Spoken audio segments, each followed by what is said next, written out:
साजिद आशिफ पटेल बोलतोय की Amisha empire, Amisha tower ह्याच्यामध्ये तात्या पटेल हरला आहे, माझ्या विरोधात निकाल केलाय. अरे याला म्हणून आई वडील सांगतात का शिक्षण घ्या. शिक्षण नाही घेतला तर कमीत कमी वकिलाला विचारायचा तात्या काय हरला प्रांताकडे.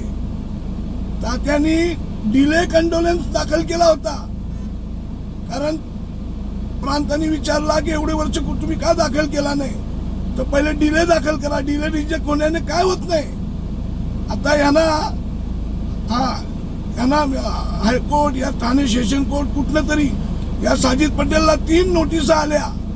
यांनी नोटिसा घेतल्या नाही. केस चालू आहे आणि केस कुठे संपलेली नाही आणि केस संपत नाही. इकडे हरला ते दुसरा कोर्ट तिसरा कोर्ट, असं नसते. आणि ते हरलो नाही, हे डिले कंडोलेन्स झालेला आहे. डिलेचा कंडोलेन्स दाखल केला होता, तो रिजेक्ट झालेला आहे. म्हणजे ती काय केस दाखल केली नव्हती आम्ही. तुझ्या वकिलाला बसून जरा बरोबर विचार ते काय होता, त्याच्यामध्ये हरलेला नाही मी. आणि माझा दाखल आहे कोर्टामध्ये, कुठल्या कोर्टात ते सांगत नाही. तुला नोटीस 3 पाठवल्या, तू घेतले नाही. आणि हा अमिषा एम्पायर, हा टावर, हा फ्रॉड डुप्लिकेट पेपर बनवून फसवणूक करून हा टावर बनवलेला आहे.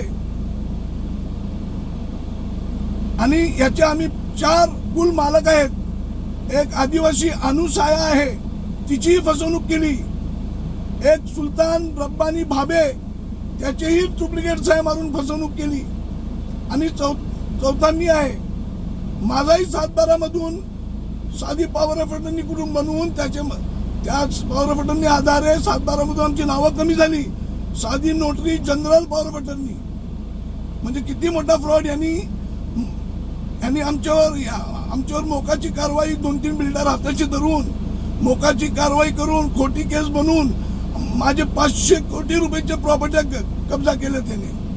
आणि ते काय मी सोडणार नाही. मी कायदेशीर भांडत आहे. आणि हा झोपे द्यायला वाटतं मी चूप बसलोय, मी हारलोय. मी कुठे हारलो नाही.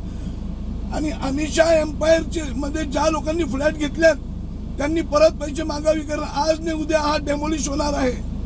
याला बुलडोजर लागल्याशिवाय राहणार नाही, कारण हा फ्रॉड झालेला आहे. आणि हा झोपेत आहे. याने वकिलाला विचारायला पाहिजे, या साजिद मामूने वकिलाला, त्याच्या वकिलाला विचारायला पाहिजे डिले कंडोलेन्स जो रिजेक्ट झालाय तो काय आहे. ती केस नाही आहे. ते जरा जाऊन वकिलाला विचारते काय आहे, मग तुला समजेल. आणि हा कायदेशीर कारवाई माझी चालू आहे, कायदेशीर. आणि आज ने उद्या हा अमिषा एम्पायर, ही अमिषा टावर, याला पाडण्या म्युन्सिपाल्टी पाडल्याशिवाय राहणार नाही. याच्यावर बुलडोजर लागल्याशिवाय राहणार नाही. ज्यांनी फ्लॅट विकत घेतल्यात, या टावर मध्ये ज्यांनी फ्लॅट विकत घेतल्यात त्यांनी पैसे परत मागावे, नाही तर त्यांना पैसेही भेटणार नाही. कारण हा मोठा फ्रॉड आहे. यांनी 500 कोटी रुपयाचा स्कॅम केलेला आहे माझ्याशी. आणि मी मुख्यमंत्र्यांकडे जाऊन याची CID किंवा CBI मांग करणार आहे आता या पुढच्या आठवड्यामध्ये. याची नोंद घ्यावी.